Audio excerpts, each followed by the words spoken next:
حضرت حاجرہ رضی اللہ تعالی عنہا حضرت اسماعیل علیہ السلام کو دودھ پلاتی رہیں اور مشکیزے کا پانی پیتی رہیں۔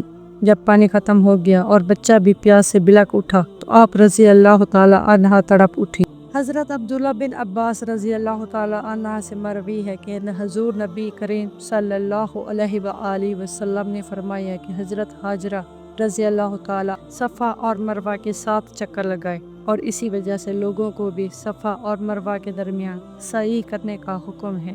حضرت حاجرہ رضی اللہ تعالی عنہا جب مروہ پہاڑ پر چڑھی تو آپ رضی اللہ تعالی عنہا نے ایک آواز سنی۔ آپ رضی اللہ تعالی عنہا نے غور سے سنا تو خود سے کہا کہ شاید کوئی مدد کے لیے آ گیا۔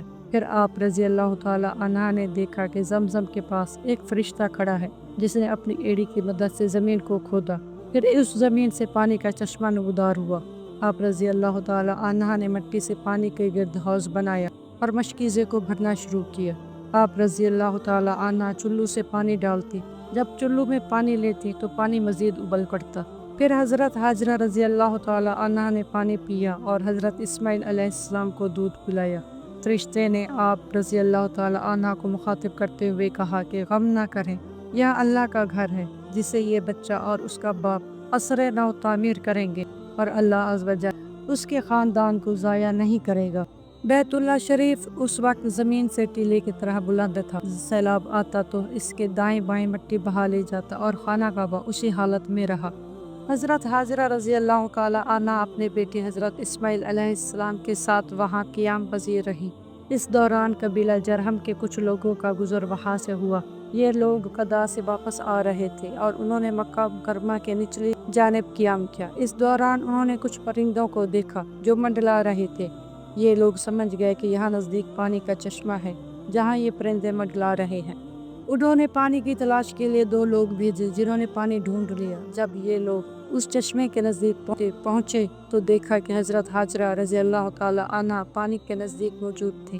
انہوں نے حضرت حاجرہ رضی اللہ تعالی عنہا سے یہاں قیام پذیر ہونے کی اجازت طلب کی۔ آپ رضی اللہ تعالی عنہا نے فرمایا کہ تم یہاں رہ سکتے ہو، مگر اس پانی پر تمہاری کچھ ملکیت نہ ہوگی۔ ان لوگوں نے آپ رضی اللہ تعالی عنہا کی بات مان لی اور وہی قیام پذیر ہو گئے اور اپنے اہل عیال کو بھی وہیں بلا لیا۔ حضرت عبداللہ بن عباس رضی اللہ تعالی عنہ سے مروی ہے کہ حضور نبی کریم صلی اللہ علیہ وآلہ وسلم نے فرمایا کہ حضرت حاجرہ رضی اللہ تعالی عنہا اس بات کو پسند کرتی تھیں کہ مکہ مکرمہ میں کوئی آباد ہو، چنانچہ انہوں نے اسے بلا لیا۔ قبیلہ جرہم کے کئی گھر مکہ مکرمہ میں آباد ہو گئے۔ حضرت اسماعیل علیہ السلام جوان ہوئے اور انہوں نے قبیلہ جرہم کے لوگوں سے عربی زبان سیکھی۔ جب آپ علیہ السلام عالم شباب کو پہنچے تو قبیلہ جرہم کی ایک عورت سے آپ علیہ السلام کی شادی ہو گئی۔ حضرت حاجرہ رضی اللہ تعالی عنہا اس دوران وفات پا گئے۔ حضرت ابراہیم علیہ السلام عرصہ گزرنے کے بعد تشریف لائے۔ آپ علیہ السلام جب حضرت اسماعیل علیہ السلام کے گھر پہنچے تو وہ گھر موجود نہ تھے۔ حضرت ابراہیم علیہ السلام نے ان کی بیوی سے دریافت کیا کہ وہ کہاں گئے ہیں، تو اس نے جواب دیا کہ وہ رزق کی تلاش میں نکلے ہیں۔ حضرت ابراہیم علیہ السلام نے گھر کے حالات دریافت کیے تو اس نے کہا کہ نہایت برے حال ہیں اور بہت مشکل سے گزارا ہو رہا ہے۔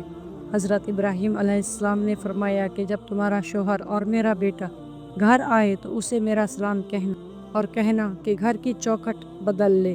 حضرت اسماعیل علیہ السلام تشریف لائے تو انہیں احساس ہوا کہ جیسے گھر میں کوئی آیا تھا۔ بیوی سے دریافت کیا تو اس نے کہا کہ ایک بزرگ فلاں صورت کے تشریف لائے تھے۔ انہوں نے آپ علیہ السلام کے بارے میں دریافت کیا اور گھر کے حالات دریافت کیے۔ میں نے ان سے کہا گزر بسر مشکل ہو رہی ہے۔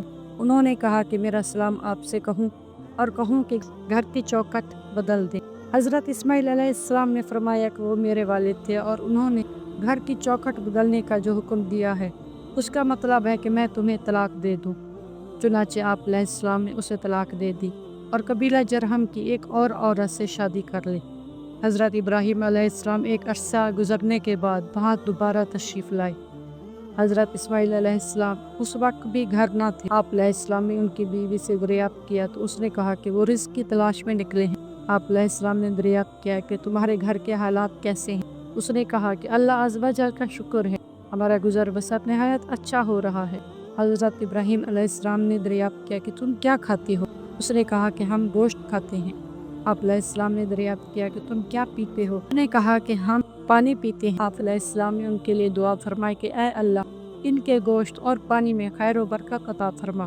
حضرت ابراہیم علیہ السلام نے حضرت اسماعیل علیہ السلام کی بیوی سے فرمایا کہ جب تمہارا شوہر اور میرا بیٹا گھر آئے تو اسے میرا سلام کہنا اور کہنا کہ گھر کی چوکھٹ قائم رکھے۔ چنانچہ حضرت اسماعیل علیہ السلام واپس تشریف لائے تو انہوں نے محسوس کیا کہ گھر میں کوئی آیا تھا۔ انہوں نے بیوی سے دریافت کیا تو اس نے کہا کہ ایک بزرگ آئے تھے اور وہ بہت خوبصورت تھے۔ انہوں نے مجھ سے آپ علیہ السلام کے بارے میں دریافت کیا اور گھر کے حالات پوچھے کہ گزر بسر کیسا ہو رہا ہے۔ میں نے انہیں بتایا کہ گزر بسر بہت اچھا ہو رہا ہے۔ حضرت اسماعیل علیہ السلام نے دریافت کیا کہ انہوں نے کچھ فرمایا تھا؟ بیوی نے کہا ہاں، انہوں نے آپ علیہ السلام کو سلام کہا اور کہا کہ گھر کی چوکھٹ قائم رکھنا۔ حضرت اسماعیل علیہ السلام نے فرمایا کہ وہ میرے والد تھے اور انہوں نے مجھے حکم دیا کہ میں تجھے اپنے پاس رکھوں۔ کچھ عرصہ گزرنے کے بعد حضرت ابراہیم علیہ السلام دوبارہ تشریف لائے اور ان کی ملاقات اس مرتبہ بیٹے حضرت اسماعیل علیہ السلام سے آب زمزم کے پاس ہوئی۔ حضرت اسماعیل علیہ السلام اس وقت بیٹھے تیر تراش رہے تھے۔ حضرت اسماعیل علیہ السلام نے جب آپ علیہ السلام کو دیکھا تو احتراماً کھڑے ہو گئے اور اس طرح ملے جس طرح باپ بیٹا ملتے ہیں۔ حضرت ابراہیم علیہ السلام نے حضرت اسماعیل علیہ السلام سے فرمایا کہ بیٹے اللہ عز و جل نے مجھے حکم دیا ہے، کیا تم میری مدد کرو گے؟ حضرت اسماعیل علیہ السلام نے عرض کی ابا جان، اللہ عز و جل نے آپ علیہ السلام کو جو حکم دیا ہے اس میں آپ علیہ السلام مجھے اپنے ساتھ پائیں گے۔ حضرت ابراہیم علیہ السلام نے فرمایا کہ اللہ عز و جل نے مجھے اپنا گھر بنانے کا حکم دیا ہے۔ پھر انہوں نے ایک ٹیلے کی جانب اشارہ کیا جو نزدیک ہی واقع تھا۔ حضور نبی کریم صلی اللہ علیہ وآلہ وسلم کا فرمان ہے کہ دونوں باپ بیٹا نے بیت اللہ شریف کی بنیادیں کھڑی کی۔ حضرت اسماعیل علیہ السلام پتھر اٹھا کر لاتے تھے اور حضرت ابراہیم علیہ السلام دیوار میں چنتے تھے۔ جب دیواریں بلند ہو گئیں تو حضرت اسماعیل علیہ السلام پتھر لائے جس پر کھڑے ہو کر حضرت ابراہیم علیہ السلام نے دیواریں مکمل کی۔ حضرت اسماعیل علیہ السلام پتھر پکڑاتے اور حضرت ابراہیم علیہ السلام اسے لگاتے جاتے تھے۔ دونوں باپ بیٹا اس وقت یہ دعا مانگتے جاتے تھے، اے ہمارے رب تو ہم سے اسے قبول فرما، بے شک تو ہی سنتا اور جانتا ہے۔ سورہ البقرہ آیت نمبر 127۔ راوی کہتے ہیں کہ حضرت ابراہیم علیہ السلام اور حضرت اسماعیل علیہ السلام بیت اللہ شریف کو تعمیر کرتے جاتے تھے اور یہی دعا پڑھتے جاتے تھے، اور آپ حضرت ابراہیم علیہ السلام نے کہا کہ میں اپنے رب کی جانب جانے والا ہوں، اب وہ میری رہنمائی کرے گا۔ اے میرے رب مجھے نیک اولاد عطا فرما۔ بس ہم نے خوشخبری سنائی ایک اچھے لڑکے کی، اور جب وہ بڑا ہو گیا کہ ان کے ساتھ کام کر سکے، آپ نے فرمایا اے میرے بیٹے میں نے خواب میں تجھے ذبح کرتے ہوئے دیکھا ہے۔ سورہ صافات آیت نمبر 99 تا 113۔ حضرت ابراہیم علیہ السلام کا خواب بھی اللہ عز و جل کی جانب سے ایک آزمائش تھی کہ آپ علیہ السلام اپنے بیٹے کو ذبح کرتے ہیں۔ حضرت ابراہیم علیہ السلام نے حکم الہی پر بھی سر تسلیم خم کیا اور حکم الہی کی بجا آوری میں جلدی کی اور بیٹے کو اللہ عز و جل کا حکم سنایا کہ حضرت اسماعیل علیہ السلام کا دل مطمئن رہے۔ حضرت اسماعیل علیہ السلام نے جب باپ کی بات سنی تو عرض کی کہ اے میرے باپ، آپ علیہ السلام کو جس امر کا حکم ہوا ہے وہ کیجیے، آپ علیہ السلام مجھے صبر کرنے والوں میں سے پائیں گے۔ حضرت اسماعیل علیہ السلام کا جواب اللہ عز و جل کی اطاعت اور والد کی فرما برداری کی بہترین مثال ہے۔ ایک قول ہے کہ حضرت اسماعیل علیہ السلام کو پہلو کے بل لٹایا گیا جس طرح قربانی کے جانور کو لٹایا جاتا ہے، اور ان کی پیشانی مبارک زمین سے لگی ہوئی تھی۔ حضرت ابراہیم علیہ السلام نے بسم اللہ پڑھ کر تکبیر کہی اور حضرت اسماعیل علیہ السلام نے کلمہ شہادت کا ورد کیا اور موت کی تیاری کی۔ اللہ عز و جل نے حضرت ابراہیم علیہ السلام سے فرمایا کہ اے ابراہیم، بے شک تو نے اپنا خواب سچا کر دکھایا، یعنی جس آزمائش میں تمہیں مبتلا کیا گیا تھا تم اس آزمائش میں پورے اترے۔ اللہ عز و جل نے آپ علیہ السلام کو آگ میں ڈالا، اس آزمائش میں بھی ثابت قدم رہے۔ آپ مہمان نوازی کیا کرتے تھے اور اپنا تمام مال مہمانوں کی خاطر تواضع میں خرچ کر دیا کرتے تھے۔ اللہ عز و جل کے حکم سے اپنی بیوی اور بیٹے کو ویران بے آباد جگہ پر چھوڑ آئے۔ اب اللہ عز و جل کے حکم سے اپنے بیٹے کی قربانی کے لیے تیار ہو گئے۔ ان سب آزمائشوں میں ثابت قدم رہنے پر اللہ عز و جل نے فرمایا کہ یہ بڑی آزمائش تھی، اسی وجہ سے آپ علیہ السلام کو خلیل اللہ ہونے کا شرف حاصل ہوا۔ اللہ عز و جل نے حضرت اسماعیل علیہ السلام کی قربانی کے بدلے ایک بڑی قربانی بھیج دی۔ جمہور علماء کا قول ہے کہ وہ قربانی سفید رنگ، خوبصورت آنکھوں اور سینگوں والا مینڈا تھا جسے حضرت ابراہیم علیہ السلام نے سبیر نامی پہاڑ پر بندھا ہوا دیکھا تھا اور اس کے سینگ ببول کے درخت میں اٹکے ہوئے تھے۔ حضرت عبداللہ بن عباس رضی اللہ تعالیٰ عنہ کا قول ہے کہ وہ مینڈا جنت میں 40 سال تک چرتا رہا تھا، اور ہم نے خوشخبری دی آپ کو اسحاق کی، اور وہ صالح نبی ہوگا، اور ہم نے برکتیں نازل کی اس پر اور اسحاق پر اور ان کی نسل پر، کوئی اچھا کام کرنے اور کوئی اپنی جان پر ظلم کرنے والا ہوگا۔ سورہ صافات آیت نمبر 112 تا 113۔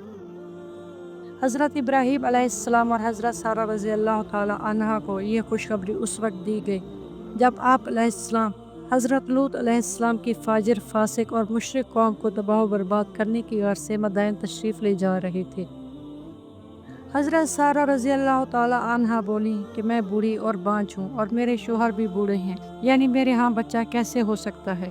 فرشتوں نے جواباً کہا کہ آپ رضی اللہ تعالیٰ عنہ ایسی بات پر حیران ہوتی ہیں جو اللہ عز و جل کے حکم سے ہو۔ حضرت ابراہیم علیہ السلام نے بھی اس خوشخبری کو سن کر حیرانگی کا اظہار کیا۔ فرشتوں نے دونوں کو دوبارہ خوشخبری دی اور کہا کہ پیدا ہونے والا فرزند صاحب علم و فضل ہوگا اور اللہ کا نبی ہوگا۔ یہ حضرت اسحاق علیہ السلام تھے۔ اہل کتاب کا قول ہے کہ مسجد اقصیٰ کی بنیاد حضرت یعقوب علیہ السلام نے رکھی اور یہی مسجد ایلیہ ہے، اور اللہ عز و جل نے بیت المقدس کو شرف عطا کیا، اور حضرت یعقوب علیہ السلام نے مسجد اقصیٰ کی بنیاد حضرت ابراہیم علیہ السلام اور حضرت اسماعیل علیہ السلام کی تعمیر کعبہ کی 40 سال بعد رکھی۔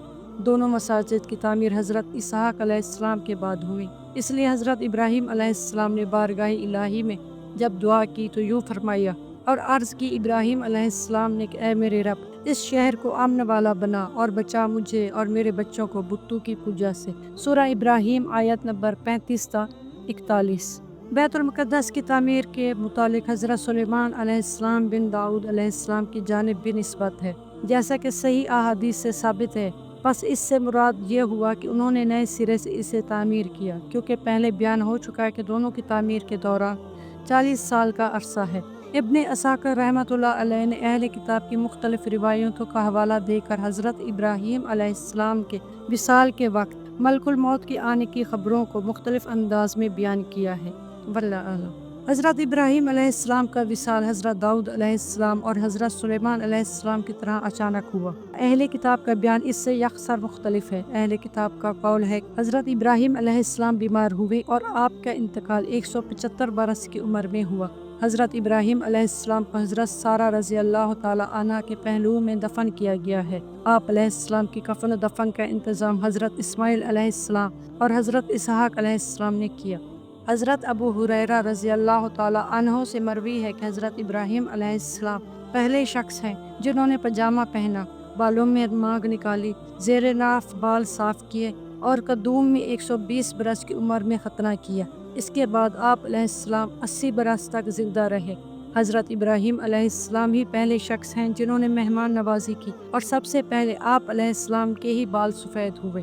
حضرت ابراہیم علیہ السلام کی قبر مبارک، حضرت اسحاق علیہ السلام کی قبر مبارک اور حضرت یعقوب علیہ السلام کی قبر مبارک اس 4 دیواری میں ہے جسے حضرت سلیمان علیہ السلام نے شہر جبرون میں تعمیر کیا تھا۔